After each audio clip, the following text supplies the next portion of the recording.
درود و سلام سے قبل ظاہری صفائی کا اہتمام کرنا، کیونکہ ہر عبادت کے لیے طہارت و پاکیزگی شرط ہے۔ اس لیے درود و سلام پڑھتے وقت جسم و لباس کا صاف ستھرا ہونا ضروری ہے۔ جس جگہ درود و سلام پڑھا جا رہا ہو اس جگہ کا پاک صاف ہونا ضروری ہے۔ ایسی جگہ پر درود و سلام پڑھنے سے گریز کیا جائے جہاں پہ ظاہری اور باطنی غلاظت وغیرہ ہو۔ درود و سلام پڑھتے ہوئے خوشبو لگانا مستحب ہے۔ حضور نبی اکرم صلی اللہ علیہ وسلم خوشبو بہت پسند فرماتے تھے۔ درود و سلام باوضو ہو کے پڑھنا چاہیے۔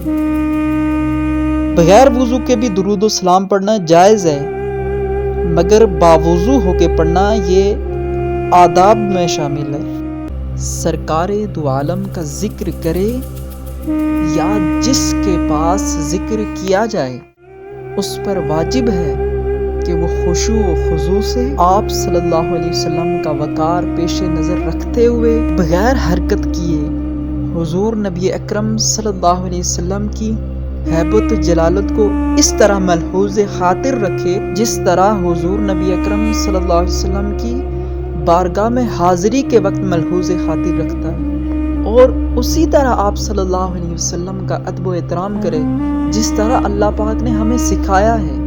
امام نبہانی مزید فرماتے ہیں کہ ہمارے سلف و صالحین اور ائمہ و محدثین کا یہی دستور تھا۔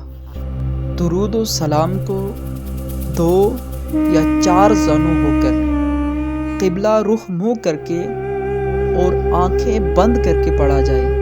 درود و سلام پڑھتے ہوئے دل و دماغ کو حاضر رکھنا بہت ضروری ہے، اور دل کو ہر طرح کے وسوسوں دنیاوی خیالات سے پاک کر کے اور پوری توجہ اور دھیان سے حضور نبی اکرم صلی اللہ علیہ وسلم کی بارگاہ اقدس میں ہدیہ درود و سلام پیش کرنا چاہیے۔ درود و سلام ذوق و شوق اور یکسوئی سے پڑھنا چاہیے، اور پڑھنے والا سمجھے کہ وہ حضور نبی اکرم صلی اللہ علیہ وسلم کی بارگاہ اقدس میں موجود ہے، اور آپ صلی اللہ علیہ وسلم کے چشمان مقدس واللیل زلفوں اور چہرہ والضحیٰ کا تصور کریں۔